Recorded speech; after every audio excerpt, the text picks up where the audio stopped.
Assalomu alaykum do'stlar. Mana bugun O'zbek Ariyani podkastimizni birinchi sonini yozyapmiz. Assalomu alaykum hammaga. Bizning O'zbek Ariya kanalimizga xush kelibsizlar. Birinchi videomiz. Endi birinchi videomizda hozir bir O'zbek Ariya podkasti boshlashimizdan asosiy maqsad bu mana shu aynan mana shu boshida O'zbek Ariya, ya'ni Bay Area'dagi Kaliforniya, San Fransisko Bay Area'dagi o'zbek vatandoshlarimizni mana shu platformamizga olib kelib, ular bilan suhbatlashib, ularning hikoyalarini eshitib va ularning tajribalaridan biz ham o'rganamiz va sizlarga ham shu tajribalarni ulashamiz. Shunday, shu videoni birinchi dastlab boshlab olishdan oldin o'zimizni qisqacha tanishtirib o'tsak, Iskandar nima deysiz? Iskandar Sobirov. Bu yog'i mana Jamshid Avazov, mana Mr. Avazov studiyasida o'tiribmiz bugun.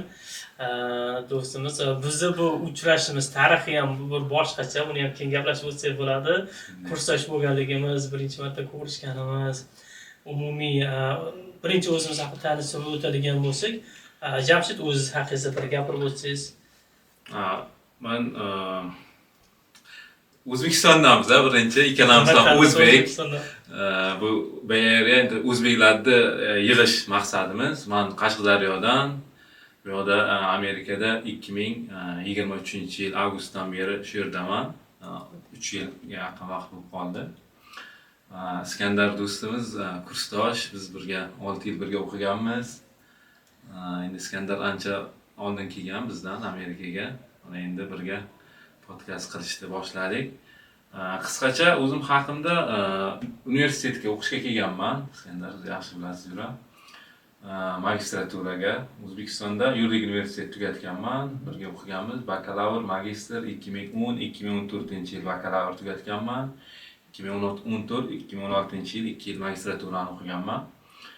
Shundan keyin davlat organida ishlaganman 16-yildan to 22-yil oxiri 23-yil boshigacha. 6 yil davomida kapitan Avazov bilan o'tiribmiz. Shu bizda prokuraturada ishlaganman. Prokuraturada kapitan emas, bizda sal boshqacha birinchi darajali yurist.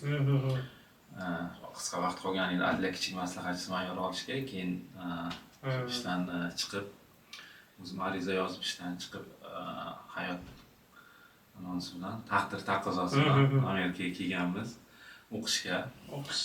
Shu student viza bilan 2 yillik o'qishga magistraturaga MBA Business Administration magistraturaga Oaklandga, Kaliforniyaga o'qishga kirganman. Keyin kelib shu San Fransiskoda, shundan beri San Fransiskoda yashab, shu yerda ishlab o'qib yuribmiz. Qarang, mana shuncha universitetni bitirib, o'sha amaliyotda ishlab 6 yil shuncha tajriba qilib, keyin yana o'sha bilim olish uchun yana Amerikaga kelib, bu yoqda biznesni boshqarish bo'yicha mana do'stimiz o'qishni tugatdilar. Endi yana bu yoqqa biznesni boshlashga harakat qila olasiz. Shunday, endi siz haqingizda o'zim haqida gap. Ismim Iskandar. O'zim Farg'onadanman. Farg'ona viloyati Rishton tumani Avazboy qishlog'idan. O'sha O'zbekistonda Toshkent davlat yuridik universitetida 2010-2016-yillarda bakalavr va magistraturada o'qiganmiz. Jamshid bilan birga o'qiganmiz. O'sha yerda o'qiganmiz. 6 yil bitta universitetda o'qiganmiz. Qilganmiz. Kursdoshlardan ko'ra, kursdoshlar ko'rsa biladiganlar yozadi kommentariyaga. Ko'rib turgan kursdoshlarimizga salom bizdan. Hammaga salom. O'sha davlar, o'sha ikkinchi huquq, birinchi huquq deb yurgan vaqtlarimizda hozirgi o'qiyotganlar bilmaydi bu narsani. Biz institut davrida kirganmiz. U kirganimizda 2010-yil o'qishga kirganimizda Toshkent davlat yuridik instituti. To'g'ri. Endi bilsangiz jo'raman, birinchi yil yiqilganman, 2009 topshirganman, yiqilganman. Keyin 2010-yil paytda faqat 1-avgustda test bo'lardi. Endi bir marta test bo'lardi. Bir marta tayyorlanib 2010-yil kirganmiz institutga. 2012-yilda mufassal davri tugab, yangi davr, Simba davri boshlangan. 13-yil, 13, 14, 3-4 kursimizda o'z universitet bo'lgan. 4-kursda bizni nimaga huquqiy yo'nalishlarga, boya 1, 2, 3 huquq fakultetlar tugatilib, 5 ta yo'nalishga bo'lib yuborishgan. Ha. Shunday kanukuldan kelsak, 4-kursda 3 oylik kanukul tugadi, sentyabrda o'qishga kelsak, 5 ta yo'nalishga bo'lgan. Bo'ldi, sizlarning kursdoshlaring, eski kursdoshlaring unutinglar. Mana yangi kursdoshlaringdir. Davlat huquqiy faoliyatda o'qiganman. Siz qaysida o'qigansizlar? Jinoyat huquqi. Jinoyat huquqi. 3 ta guruhga bo'lishgan, har bitta yo'nalishda fuqarolik huquqiy faoliyat, jinoyat huquqiy faoliyat, davlat huquqiy faoliyat, xalqaro huquqiy faoliyat. Huquq ham bor edi. Keyin xususiy huquq bormi yo biznes tadbirkorlik huquqiy faoliyat, hayot jonda o'qigan. Shunday qilib yangi kursdoshlar bilan o'qiganmiz. 4-kursda shunisi bir tomondan yaxshi, bir tomondan yomon bo'lgan. Kursdoshlar bilan birga o'qimagan bo'lsak ham, lekin hamma 4-kurslar taniymiz. Yangi do'stlar o'tirganmiz bir ma'noda. Esimda o'sha vaqtda tanaffus bo'lishi bilan hamma tashqariga chiqardi, o'zini kursdoshlarini oldiga yugurardi. Eski kursdoshlarga 3 yil birga o'qiganmiz, haligi bolalar bilan yaqin bo'lib ketganmiz. 4-yili boshqa umuman yangi bolalar bilan tushganmiz, hali bir-birimizni tanimaymiz, darsda birga o'tiramiz. Bitta ikkita omad kelgan, bitta guruhga tushib qolgan, bo'lmasa deyarli hamma almashib ketganda. Shunday deyarli 400 ta, 500 ta qabul bo'lardi. O'sha 500 ta menimcha taxminan. Bo'lsa 100 tadan 5 ta yo'nalishga bo'lingan. Endi 3 ta guruhdan har bittasi 25 ta, 30 tadan hamma har xil joyga tushgan. Endi yana yomon tomoni bironta joydan borib aynan topa olmaysizda, chunki hamma guruhga bo'linib ketgan. Guruhga bo'linib ketgan, hamma tashqariga chiqadi. 5 tasi bu guruhda, 5 ta bu guruhda, 5 ta bu guruhda. O'sha haligi aytganimizdek, birinchi huquq, ikkinchi huquq, haligi birinchi huquq narigi boshqa binoda bo'lardi-yu, o'sha yana oldidagi binoga chiqib tashqariga chiqib borish kerak edi. Ikkinchi, uchinchi huquq bitta binoda bo'lgan. Biz ikkinchi huquq ham bir joyda edik. O'sha zaniya o'zimiz zaniyada qolganmiz biz. O'sha bitta zaniya yaxshi bo'lgan. Kunlar uzoq davrga o'xshaydi shunga ham bir 16 yil. Mana hozir 2010da kirganmiz. 10 yil bo'ldi bitirganimizga-da. Bitirganimizga 16 yil bo'ldi. Kirganimizga 16 yil. Shu birinchi esimda universitetga borgan kunim, o'sha birinchi xonamiz topishimiz kerak edi. Birinchi bora gaplashgan odam siz bo'lasiz. Esingizda bo'lsa, birinchi huquq bilan ikkinchi huquqning o'rtasida o'tadigan joyda to'xtatib so'raganman. Nima so'raganim esimda yo'q, mana shu joyga qayerdan borsa bo'ladi. Eslolmasmanman lekin esimda birinchi shu universitetda gaplashgan odam siz bo'lasiz. Ko'ngil yaqin bo'lgan. Ko'ngil yaqin bo'lgan. Qarang, mana o'sha paytda mana universitetda birga tanishganmiz, 6 yil birga o'qidik. Hozir ikkinchi huquqda biz yana birga. Shunday ikkinchi huquq, ikkinchi guruh. Ikkinchi huquq. A patok, ikkinchi guruh dedik. Biz A patok bo'lardi, A patok, B patok, A patok, B patok, hammaga salom. A patokdan kim bor, B patokdan kim bor? Hozir ko'pchilik sohada, prokuraturada bor, ichki ishlarda, davlat xavfsizligida, notarius, advokat, kursdoshlarimiz hamma sohada bor. Kimdir biznesga o'tib ketgan, kimdir bizga o'xshab ishlab, hozir yana chiqib biznesga boshqa sohaga o'tib ketgan. Umid Olimjonov ketdi yaqinda Amerikaga. U futbol bo'yicha federatsiyada ishlayapti, yurist. Men Instagramda ko'rdim. Shunday hamma ish qilib o'zini sohasida har yerda omadini bersin hammani. Topib ketgan. Shunday. Taqdirda mana shu 10 yil o'qibman.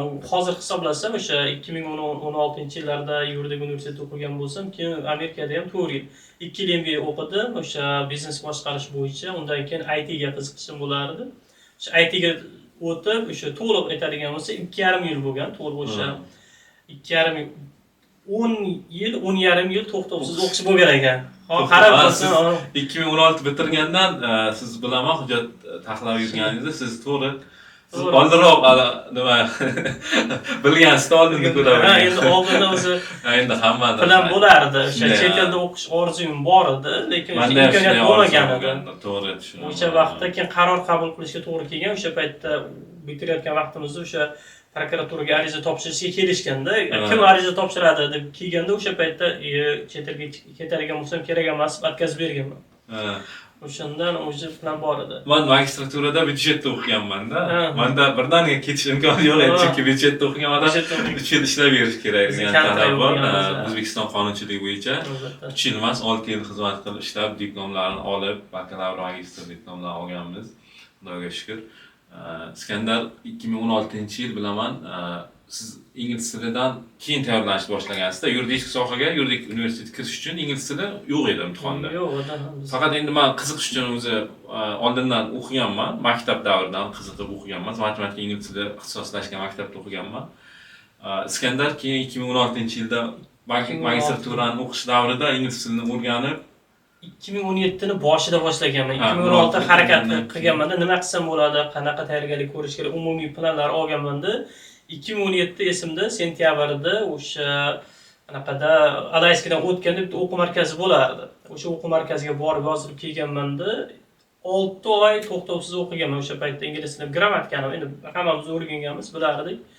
6 oy o'qib shu 6 olganman-da. aytishdan. Ha, 6 oy. Motivatsiya mana ingliz tilini 0 dan boshlab 6 oyda 6 ball IELTS olish hozir ham oson emas-da. Chin tilda harakat qilib intilgan odam eplay oladi-da. Harakat qilsa bo'ladi. Endi faqat uni o'sha taktikasi bor. Ya'ni siz hozir ham qilishadi-yu, readingga ko'proq, listeningga ko'proq e'tibor berasiz, speaking, writingga unchalik e'tibor bermaysiz. Chunki reading bilan listening ko'proq tez yozsangiz bo'ladi. Speakingga e'tibor bermaganman, bitta yomon tomoni nima bo'lgan, shu aksentim yomon buzilgan. Keyinchalik hozirgacha mana 10 yildan beri Amerikada yashayotgan bo'lsam, hozirgacha aksentimni o'sha speaking tuzatishga harakat qilaman. Chunki boshida shunga e'tibor bermaganman-da. Agar kimdir ingliz tilini o'rganayotgan bo'lsa, boshidan asosiy speakingga e'tibor beringlar deb maslahat bergan bo'lardim. Chunki buni keyinchalik to'g'rilash juda qiyin bo'ladi. Men qilgan xatoni qilmanglar. Speaking e'tibor beringlar. Eng muhimi, mana 4 ta skilldan eng muhimi speaking degan bo'lardim. Chunki baribir siz yozishni bilsangiz, o'qishni bilsangiz, yaxshi eshitib tushunsangiz, lekin gapirib bera olmasangiz, siz bilgan bilimingiz 0 ga teng bo'ladi-da. Keyin qanday bo'lgan? Jura shu qisqacha gapirib bering. Mana bu viza olishingiz, o'qishga qanday topshirgansiz, keyin qancha vaqt kelgansiz? U paytlarda 2016-17-yillarda bo'ladigan bo'lsa, 15-16. U paytlarda o'sha o'quv markazlaridan keyin anaqa bo'lardi. O'sha chet el o'qishga jo'natish uchun agentliklar bo'lardi. O'sha agentliklar orqali borib turib, xo'sh, men bu IELTS'im bor. Mana shu IELTS bilan qayerga o'qishga kirsam bo'ladi.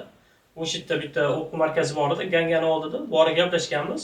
O'sha 6 ball olganimdan keyin ular ko'rib chiqishganda opsiyonlar berishgan. Koreyadagi men universitetlarga topshirishim bo'ladi, Amerikadagi men universitetlarga topshirishim bo'ladi. O'sha vaqtda bitta do'stimiz Sardor Mamonazarov bilan birga tayyorgarlik ko'rgan edik. Birga IELTS o'qib, birga tayyorgarlik ko'rib, harakat qilgan vaqtimizda keyin u Sardorning bir do'sti Zafar Bozorov Zafar hozir Chikagoda yashaydi, yaqin do'stimiz. O'sha paytda Concordiaga topshirgan ekan. O'quv markazi o'sha agentligiga borganimizda Zafar degan bola topshirdi, avgust oyida kiradi intervyuga, keyin javobini aytamiz deydi. Zafar topshirib kirib viza olib chiqdi. Avgust oyida motivatsiya bo'lganda, chunki uni IELTS yaxshi edi, lekin Concordiani qabul qilishi biz universitet Chikagodagi universitet minimum 6 bo'lgan ekan. Qancha balingiz yuqori bo'lsa, siz shunaqa ular scholarship berishardi.